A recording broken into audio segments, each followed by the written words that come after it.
Si tuviéramos que resumir toda la historia del pensamiento occidental, podríamos empezar con un conflicto.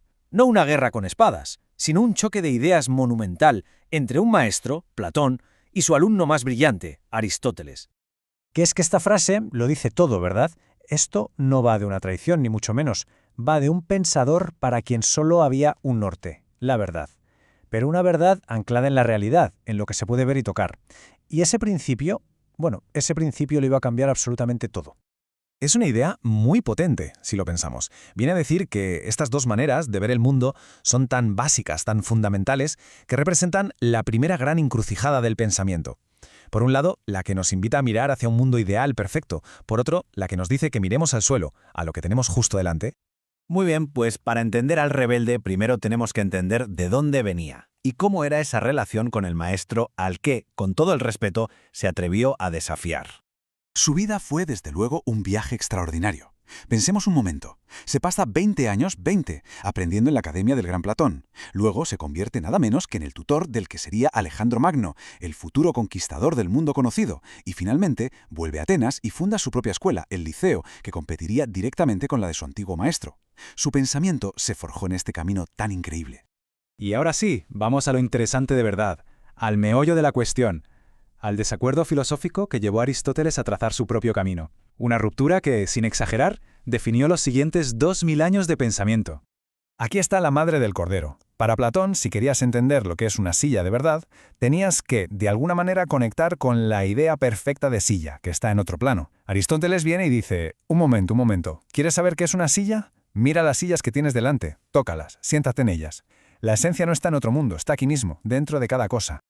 Y claro, esto lo pone todo patas arriba. El concepto de árbol no flota en un cielo de ideas. Es una construcción nuestra, de nuestra mente.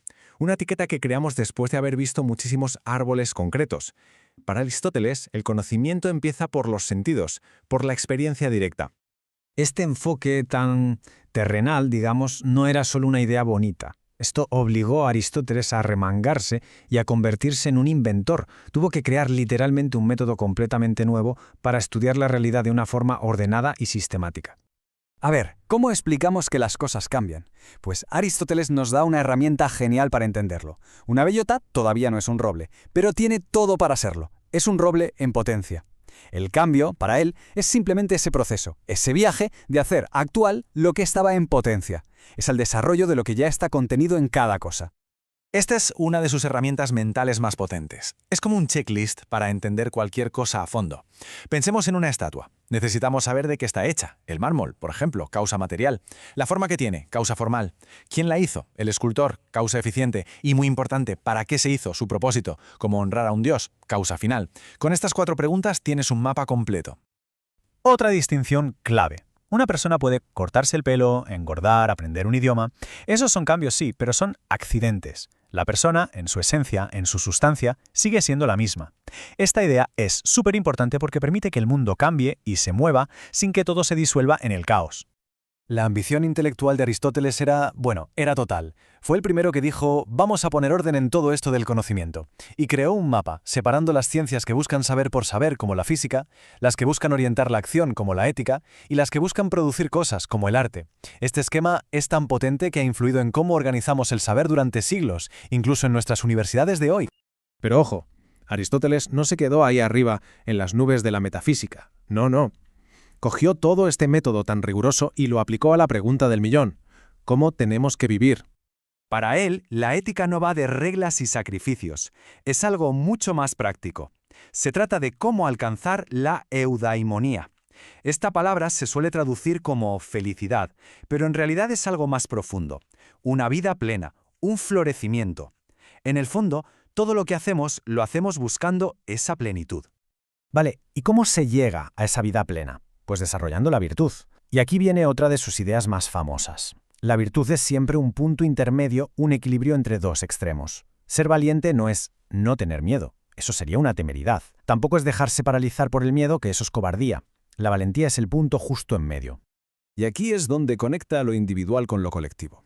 Para Aristóteles, un ser humano no puede realizarse solo, en una isla desierta. Somos animales políticos, o sea, seres sociales por naturaleza. Necesitamos la polis, la comunidad, para hablar, para razonar, para desarrollar nuestras virtudes y, en definitiva, para llegar a ser todo lo que podemos ser. Por eso, para él, la política es la continuación de la ética. La meta de un buen gobierno no es simplemente gestionar la economía o la seguridad, es mucho más ambiciosa, es crear una sociedad donde la gente tenga la oportunidad de florecer, de vivir una buena vida. El impacto de todo esto es que es difícil hasta de medir.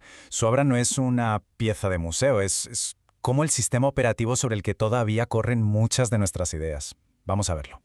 Lo más importante que hay que entender es esto. Aristóteles nos dejó una caja de herramientas para pensar, un vocabulario para desmontar la realidad. Cuando ya hablamos de la sustancia de un problema, del potencial de una persona o de que algo es lógico, estamos usando conceptos que él forjó. Su pensamiento está tan metido en el nuestro que la mayoría de las veces ni nos damos cuenta. Y si queda alguna duda sobre su método, esta anécdota es simplemente genial. Durante siglos, los listos se rieron de él porque había escrito sobre un pez que construía nidos. Lo usaban como ejemplo de sus errores. Pero adivinen qué. En el siglo XX, la biología descubrió a ese pez. Aristóteles tenía razón.